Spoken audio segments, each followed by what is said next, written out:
नमस्कार दोस्तों, YouTube के इस चैनल में आप सभी अभ्यर्थियों का हम स्वागत करते हैं। तो दोस्तों बने रहिए इस वीडियो में आगे तक। 22,000 शिक्षक अयोग्य बीएड पास शिक्षकों को बहुत बड़ा झटका लगा है। हाईकोर्ट ने बीएड पास शिक्षकों को अयोग्य बता दिया है। छठे चरण में बीएड शिक्षक अयोग्य बताए जा रहे हैं। प्राथमिक के लिए बहाल अभ्यर्थी अयोग्य हैं। 2 साल से अपनी सेवा वो लगातार दे रहे थे, लेकिन अब उन्हें अयोग्य बता दिया गया है। हाईकोर्ट की डबल बेंच का ये बहुत बड़ा फैसला। छठे चरण में बहाल हुए थे 22,000 शिक्षक जो पिछले 2 सालों से अपनी सेवा लगातार दे रहे थे, लेकिन उन शिक्षकों को अब अयोग्य बता दिया गया है। बीएड के आधार पर इनकी बहाली की गई थी। हाईकोर्ट ने साफ कहा कि राज्य सरकार को नियुक्ति पर दोबारा काम करना होगा और एनसीटीई की मूल अधिसूचना के अनुसार योग्य उम्मीदवारों को केवल उसी पद पर रखा जा सकता है जिस पर उन्हें नियुक्त किया गया है।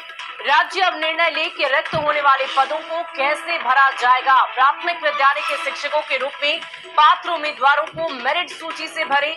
छठे चरण में नियोजन इकाई के जरिए ये शिक्षक बहाल किए गए थे। पिछले 2 साल से ये अपनी सेवा दे रहे थे और बीएड शिक्षकों को ये बहुत बड़ा झटका सुप्रीम कोर्ट की तरफ से लगा है। और इससे पहले सुप्रीम कोर्ट ने बीएड अभ्यर्थियों को लेकर अहम फैसला सुनाया था। फैसले के बाद बिहार में बीपीएससी ने प्राइमरी में बीएड के रिजल्ट पर रोक लगा दी थी। और इस पूरी खबर की अधिक जानकारी के साथ संवाददाता रजनीश हमारे साथ फोन लाइन पर है। रजनीश, क्या जानकारी है? क्या वो बीएड अभ्यर्थी जो पिछले 2 साल से सेवा दे रहे थे, अब उनके सेवाओं पर रोक लग जाएगी? देखिए शुभी, ये बड़ा झटका माना जाएगा। बिहार के जो टीचर हैं जो छठे चरण में बहाल हुए थे, जिनकी संख्या तकरीबन 22,000 है।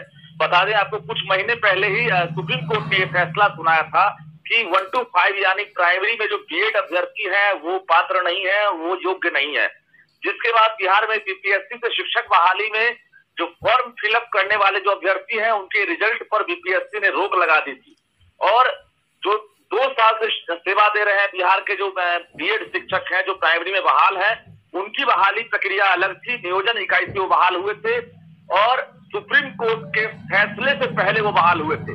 बावजूद चूंकि ये मामला जो है एक तरह से अब ऊपरी बेंच से लेकर अब पटना हाईकोर्ट में भी आ गया है और पटना हाईकोर्ट में जो एनसीटी की जो अधिसूचना थी उसको लेकर एक रिट यहाँ पर याचिका दायर किया गया था, जिसको लेकर पटना हाईकोर्ट ने उसे स्वीकार कर लिया और डबल बेंच ने एक तरह से यह फैसला सुना दिया है कि बिहार में जो 22,000 तकरीबन संख्या है बीएड प्राइमरी वाले, वो पात्र नहीं है, वो अयोग्य है।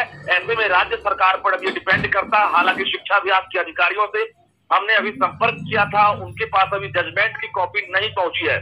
पूरे जजमेंट पर जो है जो महाधिवक्ता है वो अध्ययन करेंगे। बिहार सरकार के जो महाधिवक्ता है उसके बाद ये बिहार सरकार भी जल्द फैसला लेगी। लेकिन ये बड़ा बता दें आपको कि बड़ा झटका होगा, क्योंकि वाकई रजनीश ये बहुत बड़ा झटका होगा। सवाल ये भी मैं आपसे पूछना चाहूंगी कि ये जो अभ्यर्थी जिन्हें अब सेवानिवृत्त कर दिया जाएगा, क्या उन्हें कहीं और ट्रांसफर भी मिल सकता है?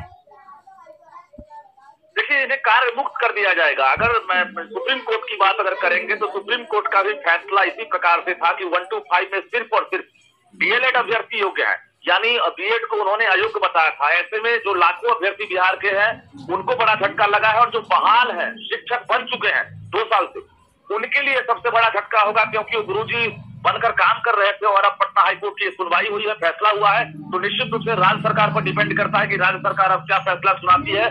तब तक फिलहाल अभी नौकरी जाएगी कि नहीं, कार्य मुक्त होंगे कि नहीं, इस पर कहना बाकी रजनीश अब देखने वाली बात होगी कि इन शिक्षकों के लिए आगे क्या कुछ फैसले लिए जाते हैं। हम आशा करते हैं कि कुछ बेहतरीन फैसले इनके लिए लिए जाए। बहुत बहुत शुक्रिया आपका हमारे साथ जुड़ने के लिए। इस पूरी खबर पर आप लगातार नजर बनाएं।